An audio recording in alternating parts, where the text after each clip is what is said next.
Yo, what's going on, buddy? This is Don't Talk Sports. My name is Dylan. In today's video, what I wanted to do is I want to talk about the NFL proposing possibly going towards an 18-game regular season. And let me be honest, I'm not a fan. Let's go back in time to history when the NFL was, 13, 14 games? Then we went to like 15, then we were 16. For a long time, we were at 16 games, and it was good. It was fun.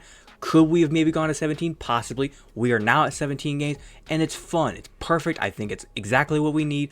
Now they're trying to propose to go to 18 games. Now, I will say going to 18 games, there are some pros, but there is also a couple of cons. Now, what I wanted to do is I do have a graphic. I'll put a link to it down in the description below if you want to go check it out for yourself, but a graphic that kind of shows the way the schedule would work if they went to 18 games. It also has, like I said, a couple of pros and cons to what could be good, bad about this, and I want to kind of review it and give my opinion on it as well. And by the end of it, like I said, I'm going to kind of give my opinion.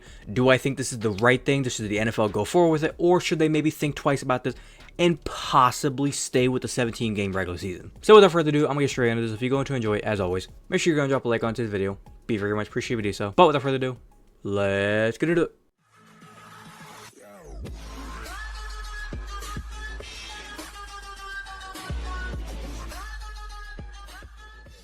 Now, I do want to point out two little things. Number one, apparently Bengals quarterback Joe Burrow was the first one to kind of propose this. He went on a podcast he was talking about, and he was like kind of talking about some details, and he was in the way he was talking about, he likes the idea of it. And when he did that, clearly, as it says, he's upset a lot of other NFL players, different personalities around the NFL.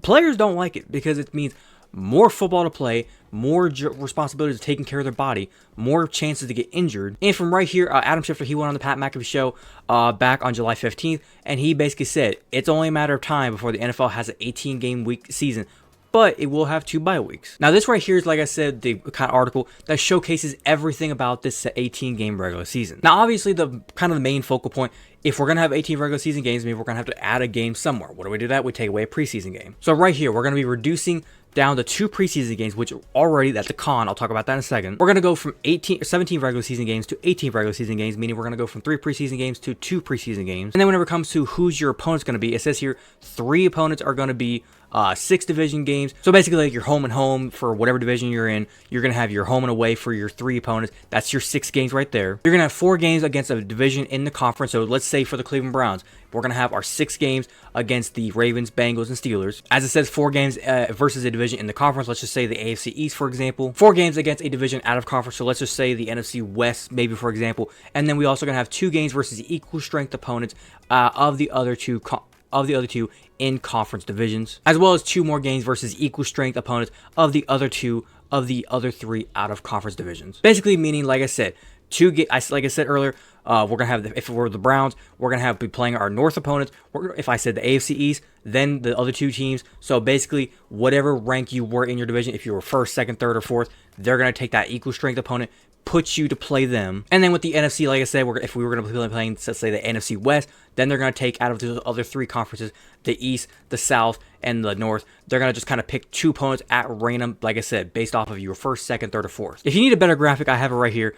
This is for like an example for the Lions opponents, what they would be for next year if this was put into effect for the 2025 season. The Lions, this would be the graphic. They'd be playing, obviously, like I said, their division opponents, the Green Bay Packers, the Minnesota Vikings, the Chicago Bears. Then they would have the NFC East, so they would have the Dallas Cowboys, the Eagles, the Giants, and Washington Commanders. In the AFC, their division would be the Browns, the Bengals, the Steelers, and the Ravens. And then they would take, like I said, the NFC for the 2 other teams they could play based off of where they finished last year. They would get the New Orleans Saints, and they would also get the Seattle Seahawks. And then whenever it comes to the AFC, they would just kind of pick teams. So they would take the Jaguars out of the AFC South, and they would take the Miami Dolphins out of the AFC East. So they would kind of just not really deal with the AFC West. And then, like I said, with an 18-week season, that's a lot of punishment on your body, so they're going to add a second bye week. Now, when it comes to the entirety of the season, how is it going to work?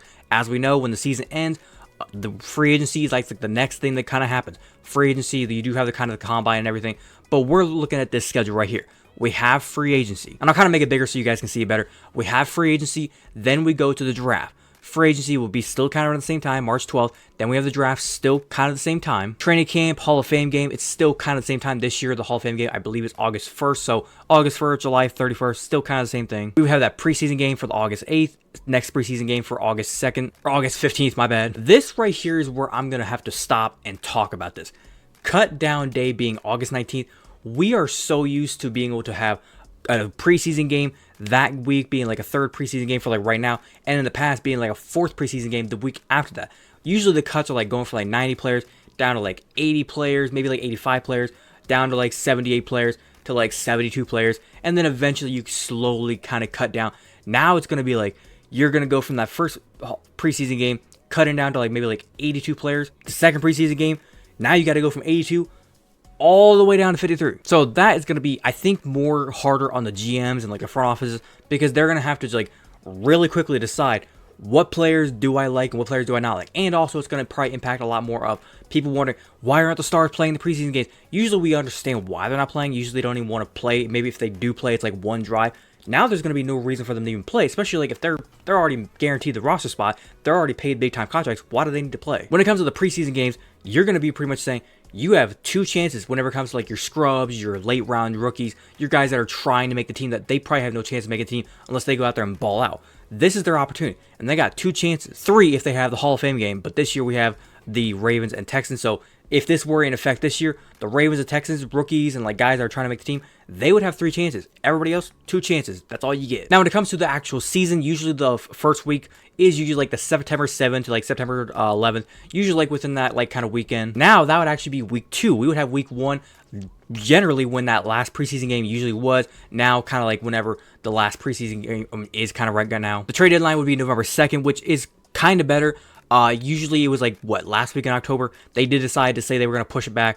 A whole bunch of GMs and front offices and owners were saying they kind of put a proposal out for the trade deadline to be pushed back at least another week, because a lot of times we just saw last year, you don't really know what you need until like later on in the season.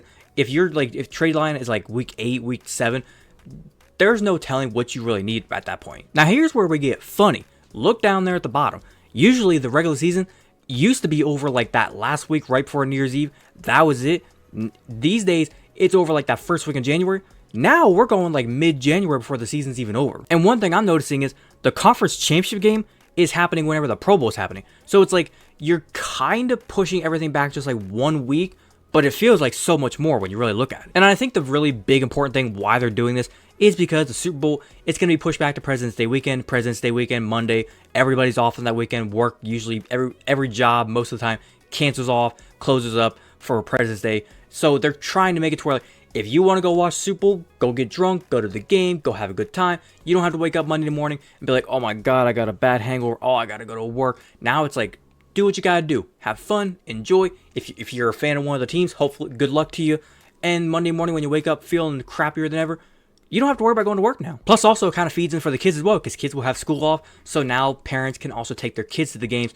If they want to take their kid to the Super Bowl, they can. They don't have to worry about, oh shit, hopefully it's in a city that we live in. We got to be able to fly back that night.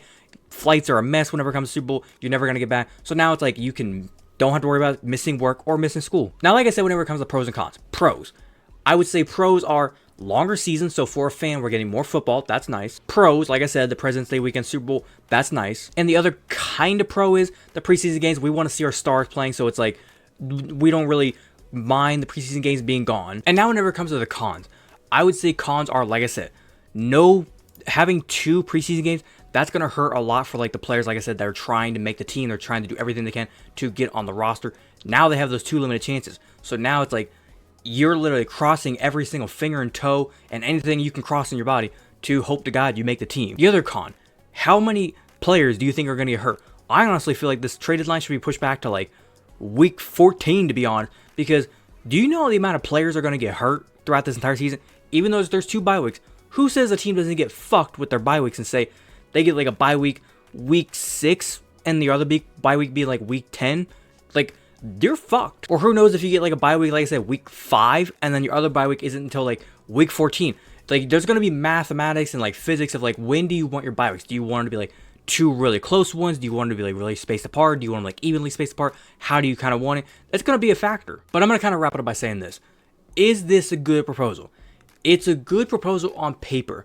What you have to do, like I said, go to the NFLPA, and if the players right now are saying like, fuck that, we do not want that, you're going to have to probably side with them, because it's going to come down to, do the players actually want to play? And if they don't, you kind of work for the players. You do realize that, Roger Goodell. You can tell them to do like be like, you work for me, go out there on the field, go play football, do what you gotta do. We're paying you good money to do this stuff. But at the same time, all the players can come together as a union and say, no, we're not going anywhere near the field until you keep it at 17 games. And what's he gonna do? Fine every single player? You do realize how bad it's going to look for you, right? Breaking news, Roger Goodell fines every single NFL player because they don't want to play 18 games in the season, and he's demanding them to do it. Like, hello, you drop your dictator hat. I'm going to be honest. If they go with 18 games, as a fan, I'm going to enjoy it because it's more football, more like excitement out of your own team, especially like if you're like a crazy fan, you love watching your team. It's football. Who doesn't love football? But when it comes to the players, I get why they don't want it because it's more chances to get hurt. It's less chances, like I said, for the preseason for the bums and the guys that are scrapping and clawing to get on a team. I'll just be curious to see kind of what happens. Do they do it? Do they not do it? I'll be excited to see what they do. But other than that, I'm gonna wrap it up there. Hopefully, you guys did go and enjoy today's video. If you did enjoy, as always, make sure you're gonna drop a like on today's video. Be very much appreciated if you do so. If you wanted to watch the entirety of today's video, thank you very much. And like I said, if you have a different opinion, do you agree or disagree with anything I said? Do you think they should go to a 18 game season? Should they stay with 17 games? What do you think about the proposal? Do you like the schedule, kind of the way it all works, the 2 bye weeks? What do you think about everything about how the scheduling is going to work? Whatever your opinion may be, leave your complete opinion down in the comment section down below. Be more than welcome to talk about it with you guys. If you're a fan of the content that I do poster and you want to go and hit that big red subscribe button, feel free to do so. And do not forget to hit that little notification bell to be notified the second I post. But without further ado, this has been Dylan Talk Sports. Have a great rest of your day. Peace.